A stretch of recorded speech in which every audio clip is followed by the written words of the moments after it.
नमस्कार। भाजपा नेता और पूर्व मंत्री के.एस. ईश्वरप्पा ने की गद्दारों को गोली मारो वाली टिप्पणी पर विवाद शनिवार 10 फरवरी को और तेज हो गया, जब कर्नाटक में सिद्धरामैया की नेतृत्व वाली कांग्रेस सरकार ने उनके खिलाफ एफआईआर दर्ज की, जिस पर ईश्वरप्पा ने कहा कि वह ऐसे मामले से डरते नहीं हैं। एनडीटीवी की रिपोर्ट के मुताबिक यह विवाद गुरुवार यानी 8 फरवरी को तब शुरू हुआ जब ईश्वरप्पा ने दावणगेरे में एक कार्यक्रम में कहा था, मैं प्रधानमंत्री मोदी से अपील करना चाहता हूं कि वे गद्दारों डी.के. सुरेश और विनय कुलकर्णी को गोली मारने के लिए एक कानून लाएं जो दक्षिण भारत को एक अलग देश बनाना चाहते हैं।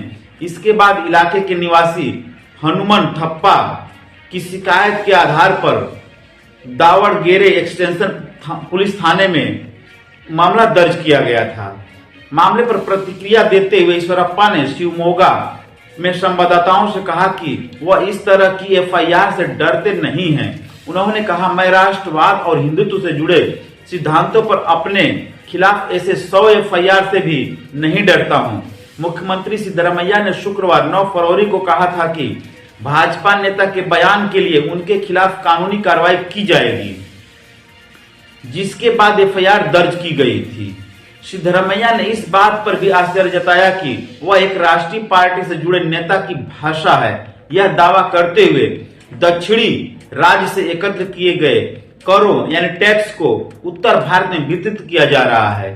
कांग्रेस सांसद और कर्नाटक के उप मुख्यमंत्री डी.के. शिवकुमार के भाई सुरेश ने 1 फरवरी को कहा था कि अगर अन्याय को सुधारा नहीं गया तो दक्षिणी राज्य एक अलग राष्ट्र की मांग करने के लिए मजबूर हो जाएगा। ईश्वरप्पा की टिप्पणी के बाद बेंगलुरु ग्रामीण से सांसद सुरेश ने शनिवार को उन्हें चुनौती दी थी कि दूसरे लोगों के गोली मारने का इंतजार करने के बजाय वे स्वयं गोली मार दें। सुरेश ने संवाददाताओं से कहा, कोई और मुझे गोली क्यों मारे?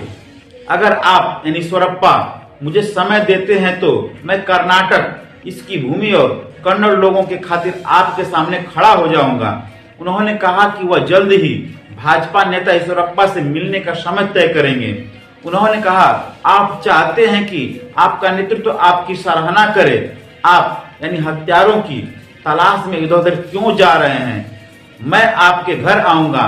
मैं जल्द ही एक समय तय करूंगा और 1 सप्ताह के भीतर आपसे मिलूंगा। आप मुझे गोली मारना चाहते हैं या चाकू मारना चाहते हैं, तैयार रहें।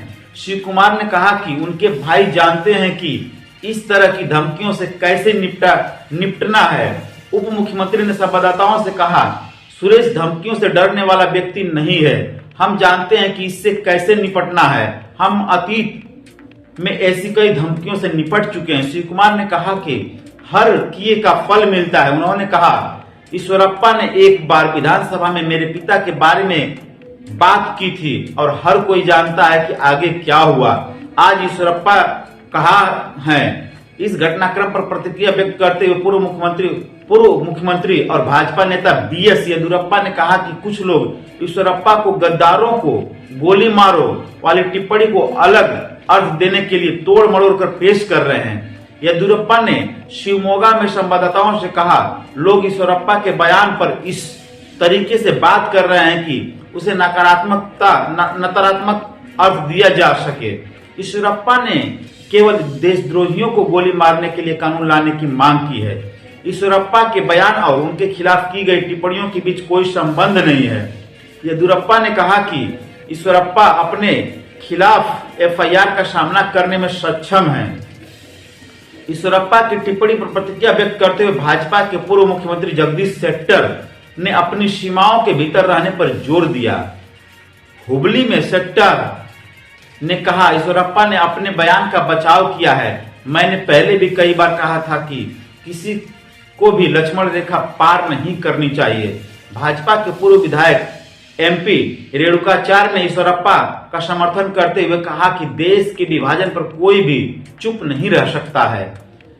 रेणुकाचार्य ने कहा, ईश्वरप्पा एक कट्टर हिंदुत्व समर्थक हैं। उन्हें केवल सच बोला है। जब कोई देश के विभाजन के बारे में बात करे तो वह कैसे चुप रह सकते हैं? उन्होंने आरोप लगाया कि कर्नाटक के 7 कथित अन्याय के खिलाफ 7 फरवरी को दिल्ली में कांग्रेस की राज्य इकाई के प्रदर्शन का मकसद सुरेश के बयान से पैदा हुए विवाद से जनता का ध्यान भटकाना था। येदियुरप्पा की टिप्पणी पर प्रतिक्रिया व्यक्त करते हुए कर्नाटक के आईटी बीटी मंत्री प्रियंका खरगे ने कहा कि यह भाजपा नेता की बुद्धि के स्तर को दर्शाता है। कांग्रेस अध्यक्ष मल्लिकार्जुन खरगे के बेटे प्रियंका खरगे ने कुलबुर्गी में संवाददाताओं से कहा, गोली मारने के लिए कानून लाने का आपका बयान आपकी बुद्धि के स्तर को दर्शाता है।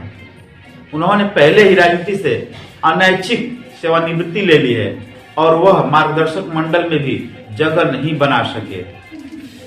जब वह मुख्य धारा में नहीं है तो उनके बयान को गंभीरता से क्यों लिया जाए। इस बीच कांग्रेस कार्यकर्ताओं ने ईश्वरप्पा की टिप्पणी के विरोध में उनके घर की घेराबंदी करने की कोशिश की। वहां तैनात पुलिसकर्मियों ने उन्हें एहतियातन हिरासत में ले लिया।